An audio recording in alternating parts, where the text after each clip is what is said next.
ପୁଅ ନାଁ ଜଗନ।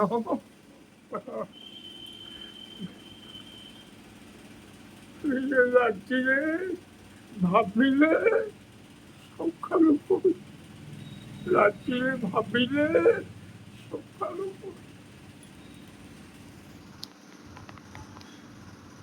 କହିଲେ ବୋଳିବ ତାନା ଶ୍ରୀରାମ ରାମ ରାମ ରାମ। ଏଇ ଯୁଗ, ଏଇ ପରିଶ୍ରମ, ଏଇ ଲଜି, ଏଇ ଲୁଣି ପାଣି ଅନେଇଲୁ ସବୁଟା ପୁରା ଭାଙ୍ଗିଦେଲେ। ଜୀବନରେ ସବୁ ମନ ପଡ଼ିଯାଉଛି। ଅନେଇଲୁ ମୋ ସ୍ୱପ୍ନ କଥା ସବୁ ମୋତେ ଅନୁଭୂତି ହଉଛି। ଆଉ କେତେ ସ୍ୱପ୍ନ କଥା ଦେଖିଲି ମାନେ ଭାରି ଆଶା କରୁଛି ଏ ବଜରଙ୍ଗୀ ଡାକୁଛି ମତେ ବଜରଙ୍ଗରେ ନବୁ। ତୋ ମନ୍ଦିର ଦେଖିବି, ମୋ ସବୁ ନାତୁଣୀ ମାନେ ମୋ ନାତି ମାନଙ୍କ ଧନ ବେଲଗଛ ମୂଳରେ ତୋ ମନ୍ଦିର କରିବି। ତୋ ନାଁ ବିଖ୍ୟାତ ହବ, ତୁ ଚାରି ଯୁଗର ଠାକୁର ଅମର। ମୁଁ 3 ଜାଗା ହନୁମାନ ମନ୍ଦିର କଲି। ଗାଁ ଠେଇ ମୁଁ ସେ ଯୋଜନା ବର ଗଛ ଲଗେଇଥିଲି, ପିଲାଟିଏ ହେଇଥିଲି। ଇଆଡି ମୋର ହରେଇଲୁ କଲୁ ଯେ ସବୁ ଯୋଗ ଭାଗିଆ ଭୂ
ୟା ଅର୍ଥ କଣ? ମନ୍ତ୍ରର ଅର୍ଥ ସୁନ୍ଦର। ଇଏ ତ ଅନନ୍ତ ନାମେ ଅନ୍ତ ନାହିଁ, ଅଣା ଅକ୍ଷରେ ବଡ଼ ଦେହି। ଇଏ ହେଲା ଗାୟତ୍ରୀ ଛନ୍ଦ। ଏଇ ଛନ୍ଦ ହେଲା ତେଣୁ କଣ ମତେ ଏ ଏଇଠାରୁ ସୃଷ୍ଟି ସମ୍ଭୂତ। ଏଇ ହଣିଲୁ ଦଦା କମ ଜିନିଷ ଆଣିଥିଲା, ସେ ଜିନିଷ କୁଆଡେ କୁଆଡେ କଣ ହେଇଗଲା। ଗାୟତ୍ରୀ ଭାବ ଯୋରୁ ଦଦା ଆଉ ଗାୟତ୍ରୀ ବେଦ ଆଣିଥିଲା। ଆଉ ଆଉ ଗୋଟେ ଆଣିଥିଲ ଯେ କଣ କହିବି, ଏଇ ପୁରୁଷ ମାନେ ତାକୁ କିଏ ଲେଖିଥିଲେ। ଏଥିରେ ସବୁ ଲେଖା ହେଇଛି, ଜଗନ୍ନାଥଙ୍କ ଜନ୍ମ ପ୍ରାଣ ସବୁ ଏମିତି ଠିକା ମାରିକରି ସବୁ ଅଭିରାମଙ୍କର ନାଇବିରିରୁ ଆଣିଥିଲା।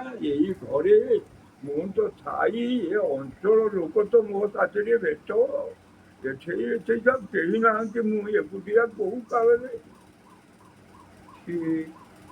ଗୋଲକ ନରେନ୍ଦ୍ର ମହର୍ଷପୁର ବିଶିଷ୍ଟ ଲୋକ, ପ୍ରଥମ କାଳରୁ ସାର ସିଏ। ଅନେଇଲୁ ସେ ଭାଗବତ ପ୍ରେମୀ, ସିଏ ମୋ ପାଉକୁ ମାଷ୍ଟର ସିଏ ମୋ ପାଉକୁ ଏକାଶ ଖଣ୍ଡ ଧରିକିରି ଆସିବି। ଆମେ ସିଏ କଥା ହେଲୁ, ସିଏ ବହି ସିଏ ଦେଖିକିରି ମତେ କହିଲେ ମୁଁ ଆକୁ ନେବି, ପଢିକିରି ତମକୁ ଦେବି। ନେଇଗଲେ, ସିଏ ଅନ୍ୟ ଜଣ ହାତରେ କହିଲେ ମୁଁ ଦେବି। ମୁଁ ଆଉ ତାକୁ ମାଗିଲି, ସେ ବହି ଗଲା। ବେଦ ଆଣିଥିଲି ଯେ ରଚନାଙ୍କର ଭଲାଙ୍କୁ ଦଖେଇଛୁ, ସିଏ ତାକୁ ଦେଖିଲେ। କେତେ ଦିନ ଯିବାରେ ମୁଁ କହିଲି ବହି ପଢିଲେଣି, ଆଉ ନେବି ନା ମୁଁ ଯାହା ସବୁ ବହି ଆଣି ଆଉଛି ମୁଁ ଜାଗା ପାଣି କହିଲେ ଯିବ